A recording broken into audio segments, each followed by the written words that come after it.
Hello students, अब discuss करते हैं एक्सरसाइज 10.2 का क्वेश्चन 6 में हमारे पास है the length of a tangent from a point A at distance 5 centimetre from the centre of circle is 4 centimetre. Find the radius of the circle.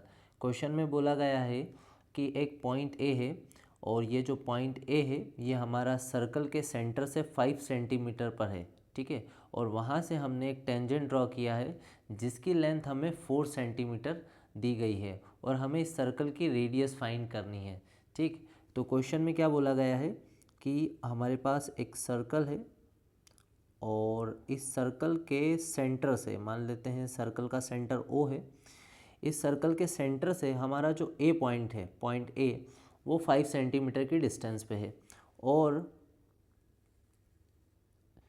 इस ए point से हमने जो टेंजेंट डाला है, मान लेते हैं जो टेंजेंट डाला है, इस टेंजेंट की लेंथ भी हमें क्वेश्चन में दे दी गई है, कितनी दी है, 4 सेंटीमीटर। तो सर्कल के सेंटर से ये जो ए पॉइंट है ये तो 5 सेंटीमीटर पे है और ये जो हमारा टेंजेंट है, इस टेंजेंट की लेंथ हमें क्वेश्चन में कितनी दी है, 4 सेंटीमीटर, ठीक है।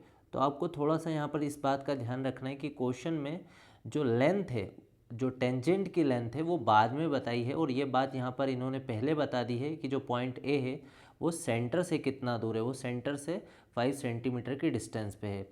अब हमें मान लेते हैं कि हमारा जो टेंजेंट था और जो टेंजेंट है वो सर्कल को पी पॉइंट पर टच करता है, ठीक है।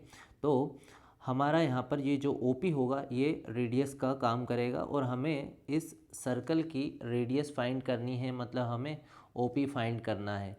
अब हमने सीख रखा है कि जो हमारा टेंजेंट होता है वो रेडियस के परपेंडिकुलर होता है, ठीक है। तो यहाँ पर जो हमारा एंगल बनेगा वो 90 डिग्री का बनेगा, ठीक है। तो हमारे पास क्या क्या है गिवन में, हम ये लिख सकते हैं, इन्होंने जो दे रखा है हमें ओ ए की वैल्यू दे रखी है इन्होंने। ओ ए की जो वैल्यू है वो है 5 सेंटीमीटर, ठीक है। और साथ ही साथ लेंथ ऑफ टेंजेंट इन्होंने दे रखा है, लेंथ ऑफ टेंजेंट, जिसको कि हमने ए पी से रिप्रेजेंट किया है, A P equals to 4 centimetre, ठीक है।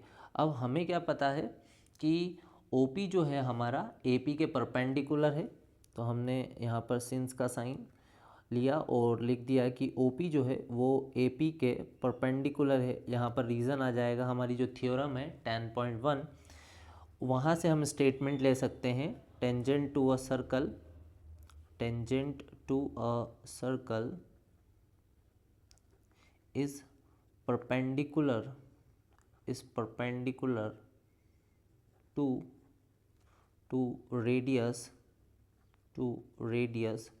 through point of contact, ठीक है। तो ये थ्योरम 10.1 से हमने ये स्टेटमेंट लिया है।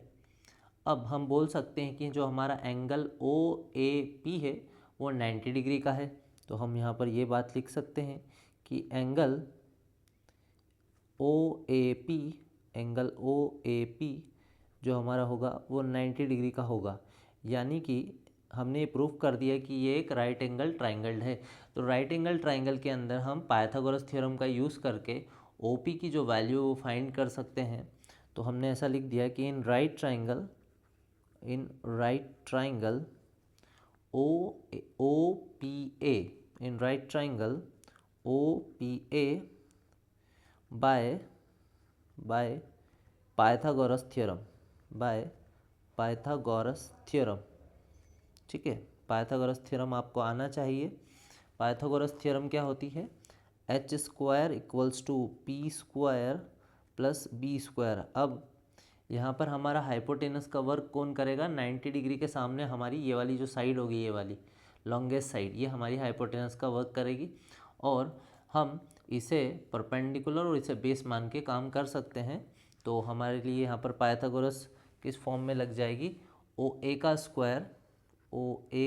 स्क्वायर इक्वल्स टू परपेंडिकुलर आप ले लें ए पी का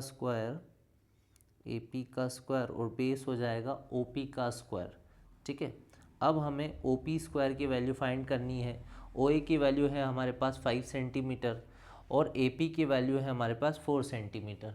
तो अगर हम इनकी वैल्यूज़ रख लें तो हमारे पास हो जाएगा 5 का स्क्वायर इक्वल्स टू 4 का स्क्वायर प्लस OP का स्क्वायर। ठीक है, 5 का स्क्वायर हो जाएगा 25 equals to 16 plus OP square. अब 16 को इधर ले जाएंगे तो ये हो जाएगा माइनस का 16 और सामने चल रहा है OP स्क्वायर। ठीक है, 25 माइनस 16 ये आ जाएगा आपका 9, सामने चल रहा है OP स्क्वायर। स्क्वायर हटा के हम इस पर रूट ले सकते हैं, तो रूट के अंदर आ जाएगा 9 और यहाँ से हमने जो OP की वैल्यू निकाली है वो आती है यहाँ से 3 सेंटीमीटर। ठीक है, तो हमने जो इस सर्कल की रेडियस है वो निकाल ली है, जो कि निकली है 3 सेंटीमीटर। काफ़ी इजी क्वेश्चन है, पाइथागोरस थ्योरम पे बेस्ड क्वेश्चन है। हमें सर्कल की रेडियस चाहिए थी जो कि निकली है 3 सेंटीमीटर। इस क्वेश्चन से रिलेटेड अगर अभी भी कोई आपको डाउट है तो आप मुझसे कमेंट सेक्शन में पूछ सकते हैं। मिलते हैं नेक्स्ट क्वेश्चन में।